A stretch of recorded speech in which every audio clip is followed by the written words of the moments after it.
panalangin at debosyon sa Espiritu Santo. Sa ngalan ng Ama, at ng Anak, at ng Espiritu Santo. Amen. Halina Espiritu Santo. Punuin mo ang mga puso ng mga nananalig sa iyo. At pag-alabin mo sa kanila ang apoy ng iyong banal na pag-ibig.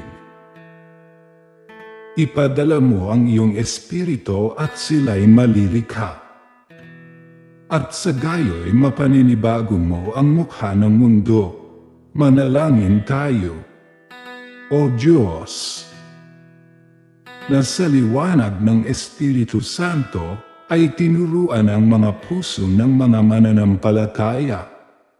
Ipagkaloob mo na sa pamamagitan din ng Espiritu Santo ay ibigin namin kung ano ang wasto at makatarungan, at sa tuwin ay magalak sa kanyang pagkilos na nakapagdudulot ng ginhawa sa aming loob sa pamamagitan ni Kristo na aming Panginoon. Amen. Luwalhati sa Ama, sa Anak,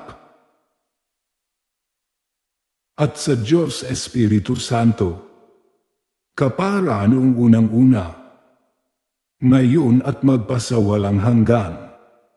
Amen.